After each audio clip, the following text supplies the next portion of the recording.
heart of Europe, whose lives count for nothing. He put a gun to my head and said, "I'm going to shoot you." He took my cell phone and smashed it.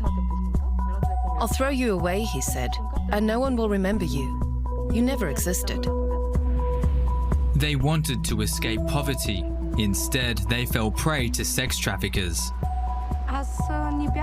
I resisted and cried and told him I didn't want to do that. Then came the threats and the brutality. He said he'd tell everything to my family too. Sold into slavery, treated as a commodity, they sell sex for less than a pack of cigarettes. Some women in our district are so poor they charge just €4 for sex. Germany is seen by many as Europe's brothel. We meet a woman who's looking to change that.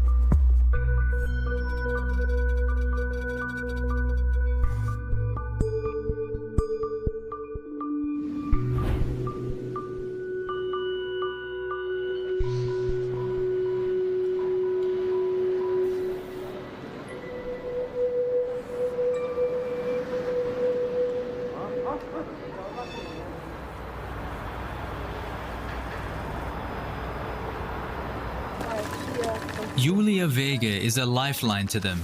Sasha and Ellie escaped out of sex slavery thanks to her help. They're both from Bulgaria. They grew up in impoverished conditions in the countryside and each fell in love with a man who promised them a life in wealthy Germany. It was only when Sasha arrived here that she realized she'd have to do sex work. Obviously, I refused. But he threatened to kill me and said no one would know where I was. He held me captive for 2 or 3 days, and then he put me to work. I'm convinced now that he had actually planned it all along. But when you're in love, you're just blind to everything else and you don't realize it. The boyfriend model is a common method used by sex traffickers. Once they've got control over the woman, they beat her into submission. I had to serve at least 15 or 20 clients a day. So you can reckon around €50 per client. But at the end of the month, I was only given €200 or €300.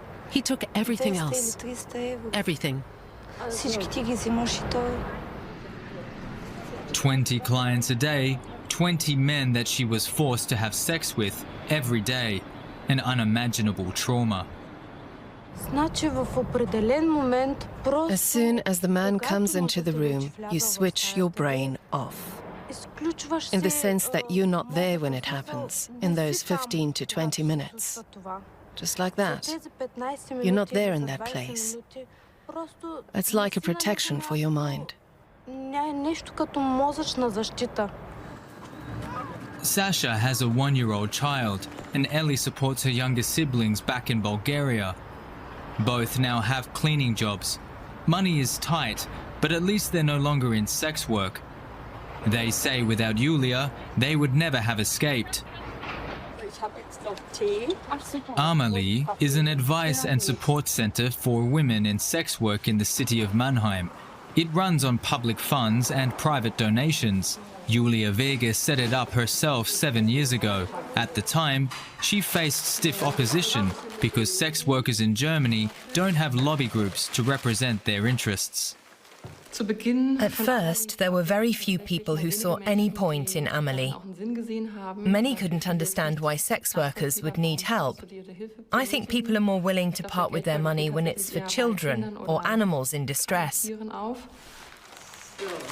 Amalie gives out food, assists women in dealing with the authorities, arranges emergency accommodation, and helps those who want to exit the sex trade. Sandra comes here nearly every day. She loves to cook. Today she's preparing a dish from her homeland, Jamaica. Here she feels accepted. Since the first day I walked in here, and I arrived with plastic bags and had nowhere to go, ever since then it's been like a miracle, honestly. They take you in here and treat you like you're nothing other than the person that you are. Out on the street, she says men only see one thing in her, a hooker. Sandra herself was born out of rape. She was conceived when her own grandfather abused her mother. Later, he raped Sandra too.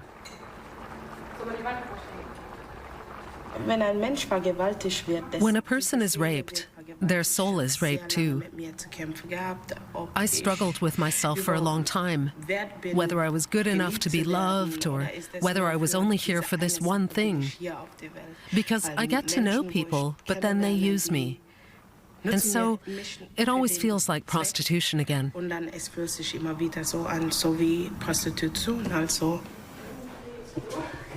Wolfgang Heide is a gynecologist from the neighboring city of Heidelberg. He works for Amalie once a week on a voluntary basis. Sandra only does sex work occasionally now, when she's especially short of money. She asks Wolfgang Heide to give her a routine checkup.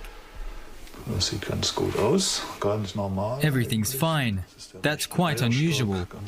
Wolfgang Heide says many of the sex workers he sees suffer from bleeding, pain and infections, and then there are the emotional wounds. These women are very wounded. They're carrying a huge burden. Even if they appear normal and greet you cheerfully, there's a part of them that's deeply sad. They suffer lifelong nightmares. It's like something's broken inside. They're no longer willing to commit to a relationship. They don't trust anyone, and certainly not men. It's a destruction of the female soul. He believes it's not just the sex traffickers who are to blame, but also those who pay for the women's services. I think you have to approach the clients so that they realize what they're doing. That if they go to these places, they think about the emotional wrecks they leave behind. These women aren't machines. It's not just a bit of fun. You're inflicting damage. And it's not voluntary. They're basically allowing themselves to be raped for money.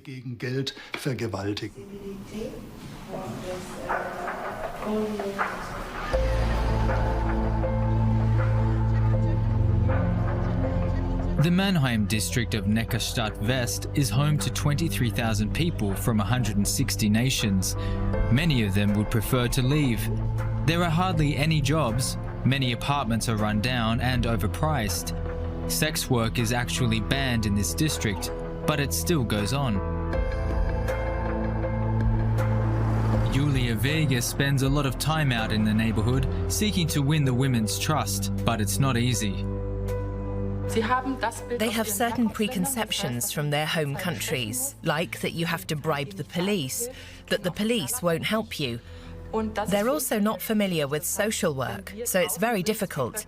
It can sometimes take months or even years for a woman to develop trust in us and really believe, I can trust Amalie, they will help me. Hi. Hi. Dürfen wir reinkommen? Ja, ja.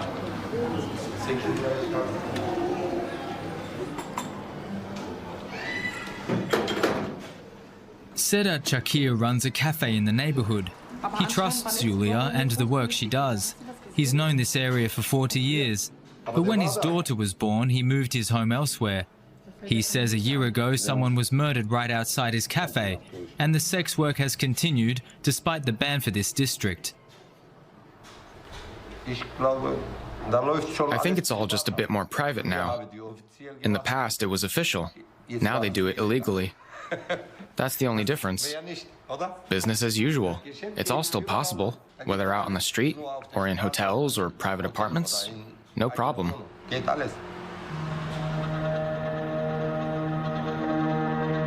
But the coronavirus pandemic has made a difference. A few streets further on, Mannheim's red light district feels like a ghost town.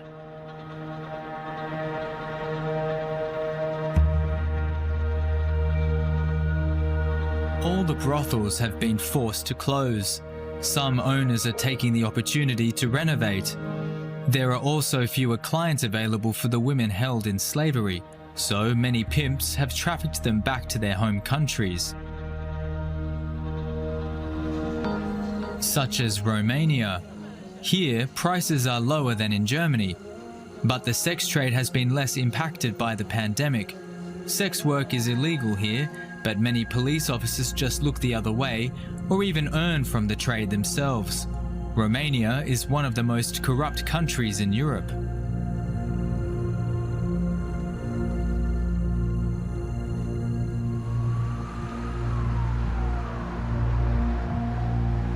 But here too there are people and organizations committed to helping the women. Aras, for example, gives out face masks, tampons and condoms. Mirella has come to stock up. She's afraid of getting COVID-19. She says many clients still insist on having unprotected sex. Mirella is 32. She tells us she's been doing this job for 10 years, every day and every evening. I just can't find a job anywhere. I've tried to find employment, but it's useless. Come to an interview, they say. We'll call you tomorrow. We'll get back to you. But they never do. I'm still on the street. I have nothing to live on otherwise. I have to pay rent and other necessities, food, clothes. There's no way out for me. I have no other income. No alternative to sex work. Dan Popescu from Aras says poverty amongst women is a much bigger problem here in Romania than in Western Europe. And if the women get sent back here, there's no one to help them because sex work is still a taboo in Romania, he says. The European Union needs to take action to support the victims. If they get sent home, they land right back in the place they left to escape poverty. After all, they didn't leave because things were okay. So, they'll go to countries where sex work is better paid, like Germany, Switzerland, Belgium, or France, or wherever their pimp takes them. Where there's demand for their services, an opportunity to carry them out. 60% of sex workers in Europe come from Romania and Bulgaria, and nearly half of them are minors.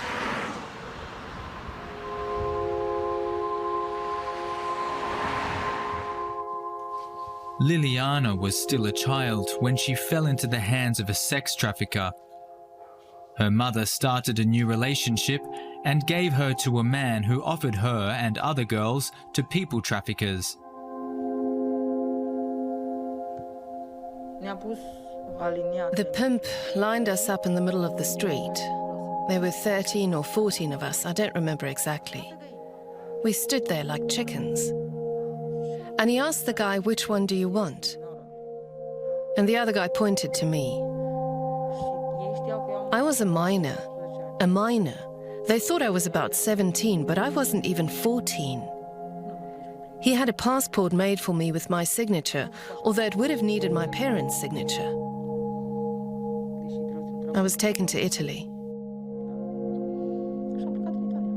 She was passed from one country to another, Italy, Hungary, Romania, years of horror. There were many terrible moments. The worst moment was when a gun was put to my head. But it was equally awful when I was left alone, when no one would have given a cent for me, when I was beaten, when I went to bed and then woke up being beaten, and when all those dirty pigs were allowed to touch me. I don't know what was worst in my life, but at the same time, all these experiences have made me stronger, because I'm a human being with dignity. I hold my head high and I won't bow to anyone. In the end, Liliana was freed by the police and found a place to live here at Generati Tanara, or the Young Generation. It's a refuge that was set up by Mariana Petersel 20 years ago, offering protection and a way out for sex slaves. She tries to help them build a new life. It's very, very difficult for these girls. They try to start a normal life, but they still carry a sense of shame, like a stamp on their lives that says they were sold. They still think, I'm a prostitute, or I'm this or that. It's been said to them so often, and they've been shamed and humiliated so many times. that they believe it themselves, even though none of the things that happened to them were their fault. She gets almost no support from the Romanian government, but she is getting help from an unexpected source in Germany. There's a former police chief who's now retired. While in office, he worked with our assistance program, and he also encouraged others to help us. And he still calls us every now and then to find out how things are going. That police chief is Manfred Paulus. Even though he's retired, he still travels to Romania regularly to raise awareness of how sex work is often driven by poverty. Today he's meeting with Julia Vega from Amali and Marietta Hagane from the human rights group Solvodi. They discuss their experiences and plan new projects both in Germany and abroad. After all, sex trafficking is a European problem. Since 2015, we've been going to Eastern Europe every year to spend a week traveling around schools and educating the children on what life is like in the Golden West, and in Germany in particular. When we asked the students at the beginning how many of them would like to go to Germany, Switzerland, or Austria once they finish school, 70% raised their hand. And that's exactly what organized crime networks exploit, people's willingness to migrate to escape poverty and a lack of prospects. I met one woman who admitted to me in complete shock that she didn't know how terrible things are. She said, "I thought because sex work is legal in Germany, it can't be anything terrible." But the reality was very different. She was brutally raped repeatedly and then told what she had to do.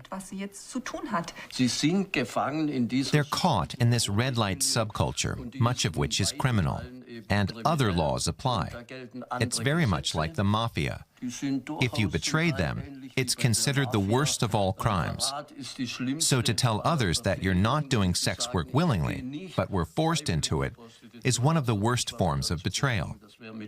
That's why when you ask them, they're all in the job voluntarily. They insist on it vehemently. He says 90% of sex workers in Germany are forced into the trade. Because the law defines sex work as a voluntary service, it's not a criminal act. Manfred Paulus says that makes it difficult to track down and prosecute those behind the human trafficking. He says people in Romania and Bulgaria can't understand Germany's approach. In all these recruiting countries, people are now very aware of what happens to the women and girls here in Germany under the rule of law. They look at it with amazement, if not contempt. And I don't think we can afford to continue this way long term, and neither should we. Germany is seen as a paradise for pimps and sex traffickers. Julia Vega and the others here hope to counteract that by doing prevention work and raising awareness through posters like this one, for example. This was done by students at a school, both boys and girls, I think. It's great that you've brought it along. Maybe it's an option for Mannheim, too. Female students wrote "not for sale" across their own foreheads to draw attention to the problem of sex slavery and to show solidarity with girls their age in Romania and Bulgaria. The plan is to hang the posters on building site advertising boards. Manfred Paulus normally visits Romanian police officer Adrian Vladoiu, but because of the pandemic, an online meeting must suffice. They've been meeting for years and have become friends, and that's even though they need a translator to communicate.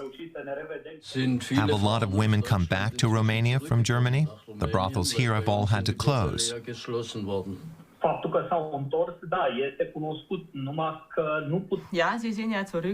Yes, they've come back, but they haven't been registered, so there are no statistics. They don't know exactly how many have returned, but they can see that the number of sex workers on the streets has increased in Romania. Inspector Adrian Vladoiu works for the National Agency Against Human Trafficking in Brasov. The agency helps victims of trafficking to press charges and puts them in contact with aid groups. He too believes the German system makes life easier for the traffickers. Germany is a special case because sex work is legal there. As a result, many of these girls appear to be pursuing legal employment, even though they're actually victims of human trafficking. But on the face of it, they're employees of a club.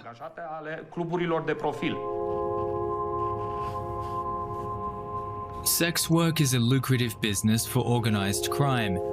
Human beings cost less than drugs or firearms, and you can sell them not just once, but repeatedly, every day.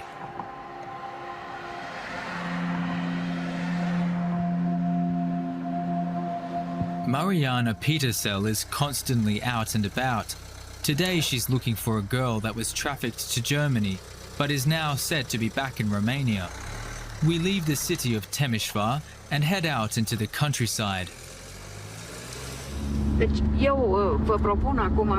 I want to show you what it's like to grow up in a rural area here, so that you see how these children live in the countryside, these girls and women. So you can see how much pressure they're under and why they choose to become dependent on traffickers and agree to do these things and become a part of it. Romania and Bulgaria are among the poorest countries in the European Union. In the countryside especially, the level of education is low and unemployment rates high. Women here in these rural areas have few prospects, and in some cases, that makes them easy prey for traffickers. The girl she's looking for is nowhere to be seen. Perhaps she's still in Germany after all. But Mariana Petersell won't give up, even though it often feels like a losing battle. Back in Germany, at the support center Amalie, they're giving out food today. The women who come here all do sex work in the local area. We've had stuff donated. You can take some with you if you want. The women come from countries like Bulgaria, Romania, Albania and Moldova, Europe's poor houses. 90% of the sex workers in Germany are migrants. Many of them work illegally, have no apartment, no health insurance, and are not registered. Julia Vega has known some of them for years. Here in our neighborhood, we have a lot of women who work for extremely low prices. For some of them, it's still a lot of money, but they have to serve a huge number of clients. I've met some women who had up to 40 clients a day.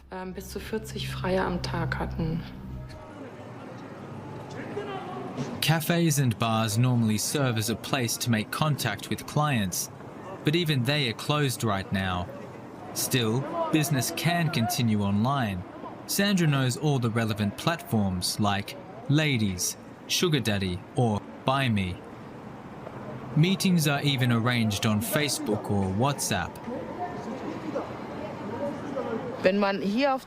When you go on one of these platforms, some people will write to ask, "Can you visit me? Do you have Facebook or WhatsApp? Can I see pictures of you?" And when you ask what kind of pictures, they want to see you naked and things like that. You can then see who was interested in your photos. And either they then write to you or you write to them.